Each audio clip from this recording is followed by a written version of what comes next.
অতটা আমাদের প্রস্তুতি কিছু নিতে হয় না, এমনিতেই হয়ে যায়। জনসমুদ্র, মাঠে জায়গা দেওয়া যাবে না। দেখুন, আমাদের মাননীয় মুখ্যমন্ত্রী এর আগেও এসছেন, এবারে দেব আসছে, মানে জনসমুদ্র হবে, মানুষকে রুখে রাখা যাবে না। খুব ভালো লাগছে। দেবের একটা ফ্যান আছে, তারা কোনো রাজনীতি করে না, সেই ফ্যানগুলো কি এখানে জমাতে হবে বলে আশা করা যাচ্ছে? দেখুন, ওটা তো বলা যাবে না ফ্যান আসবে কিনা, কিন্তু আমরা এতটুকু জানি আমাদের দলের কর্মীরা মাঠ ভরিয়ে দেবে। তানজিলা তরফদার, আন্দুল গ্রাম পঞ্চায়েত প্রধান। আমাদের আসন্ন লোকসভা নির্বাচনের প্রস্তুতি সভা এটা বলা যায়। আমাদের নির্বাচনের যে প্রার্থী হয়েছেন, 3 বারের এমপি, বাংলার অর্জুন পুরস্কার প্রাপ্ত এবং আমাদের মমতা ব্যানার্জির স্নেহধন্য প্রার্থী, কাছের মানুষ, মনের মানুষ, এমনি ওনাকে প্রচুর লোক ভালোবাসেন। কালকের এই সভায় তারই প্রচারের জন্য দেব নিজে থেকে উৎসাহ হয়ে আসার জন্য প্রস্তাব দিয়েছিলেন। আমরা স্বাগত জানিয়েছি তাকে। প্রচুর লোক হবে কালকে এই সভায়, মানে আমরা আশা করছি রাজমাঠ ভরে গিয়ে রাস্তায় লোককে কীভাবে দাঁড় করাবো সেই নিয়ে আমরা ভাবছি। তৃণমূলের যেসব কর্মীগুলো আসবে তাদের যদি কোনো শরীরে কোনো অসুস্থ হয়, সেক্ষেত্রে আপনারা কতটা কি? তার জন্য প্রশাসন যথাযথ ব্যবস্থা নিয়ে রেখেছেন, ওটা প্রশাসনের হাতে আছে। প্রশাসন গাড়ি পার্কিং থেকে শুরু করে লোকের যাতায়াতে যাতে অসুবিধা না হয় তার ব্যবস্থা, এবং এই শারীরিক প্রবলেম যদি কারো হয়ে যায় সেজন্য ব্যবস্থা, পাশাপাশি হসপিটাল, নার্সিংহোম যে আছে তারও ব্যবস্থা করা আছে। ও নিয়ে প্রশাসন চিন্তাভাবনা রেখেছেন। দেবের একটা ফ্যান বাজারে আছে, তারা কি এখানে ভিড় যাবে বলে মনে হয়? দেখুন, দেবের ফ্যান একটা তো আছে, এটা অবশ্যই, কিন্তু মমতা ব্যানার্জির ফ্যান সারা পশ্চিমবাংলা প্রতিটা মানুষের ঘরে ঘরে আছে।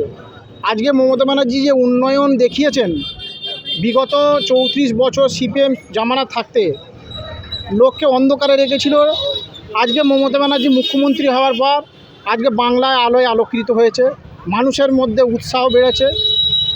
দেবের ফ্যান যেটা আছে সেটা তো থাকবেই, কিন্তু তৃণমূলের যে ফ্যান আছে সে ফ্যানকেই ভরিয়ে মানে জায়গা দেওয়া যাবে না। কত মানুষ দেখুন, রাজমাঠে তো ক্যাপাসিটি যতটা আছে, আমরা মনে করি 10,000 ভেতরে হয়তো ক্যাপাসিটি আছে। আমাদের তো যেটা দেখে মাঠ দেখে আইডিয়া 10,000 তো লোক হবেই, আরও বেশি হবে। কেন এর আগে আমাদের মমতা ব্যানার্জি মুখ্যমন্ত্রী, আগের প্রসন্ন ব্যানার্জি যে ইলেকশন হয়েছিল 2019-এ এসেছিলেন, তাতে আমাদের জায়গা দেওয়া যায়নি। আমি আন্দুল অঞ্চলে তৃণমূলের প্রেসিডেন্ট পদে আছি। আমাদের মূলত বলার জায়গা হচ্ছে পশ্চিমবাংলায় 68টা প্রকল্প, যা সবকটা গ্রামে মহিলাদের মধ্যে আকর্ষিত করেছে। 1 নম্বর লক্ষ্মী ভাণ্ডার, কন্যাশ্রী, সবুজ সাথী, ছেলেদের পড়াশোনার জন্যে ল্যাপটপ, স্কুল ড্রেস, বই খাতা, এরকম সমস্ত জনদরদি যে প্রকল্প, সেই প্রকল্প পশ্চিমবাংলায়, সারা পশ্চিমবাংলায় ঘরে ঘরে গেছে। আমরা কোনো বাজে কথা বলতে চাই না। বাংলার মা বোনেরা, হাওড়ার মা বোনেরা প্রমাণ দেবে।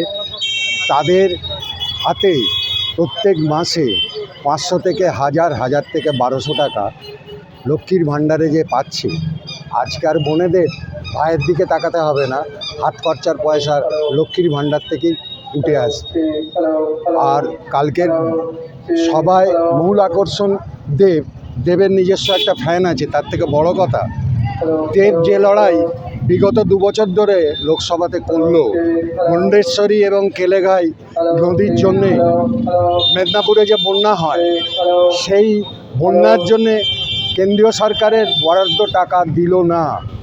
আজকে সেটা আমাদের সরকার, মমতা বন্দ্যোপাধ্যায়, কেলেঘাই এবং মুন্ডেশ্বরী নদীর বাঁধ তৈরির জন্যে একটা বড় টাকার ব্যবস্থা করেছে, যেটা নির্বাচনে জেতার পর যখন কাজ শুরু হবে, 3 মাস তো সমস্ত কাজ বন্ধ হয়ে গেছে 7 দফার নির্বাচনে, সেই নির্বাচন শেষ হয়ে যাওয়ার 4 জুনের নির্বাচন গণনা শেষ হয়ে যাওয়ার পরে কেলেঘাই এবং মুন্ডেশ্বরী নদীতে বাঁধের কাজ, যেটা দেব 2 বছর ধরে লড়াই করছে।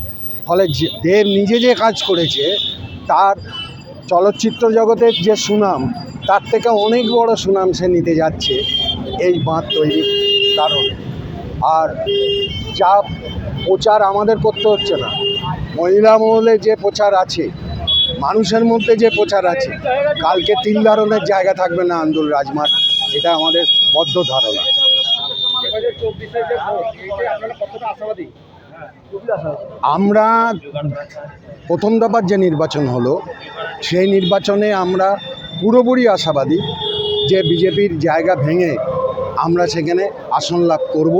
আর 24 তারিখে যে নির্বাচন হতে যাচ্ছে সেখানেতেও আমাদের ফল খুবই ভালো হবে, এটা আমাদের ধারণা। কারণ বহু বিজেপি কর্মী তারা তৃণমূল কংগ্রেসে ফিরে এসছে, তারা কাজ করছে এবং আমাদের ধারণা খুব ভালো ফল হবে। আমার নাম দুর্গাপদ দাস, আমি জেলা কমিটির এক্সিকিউটিভ মেম্বার।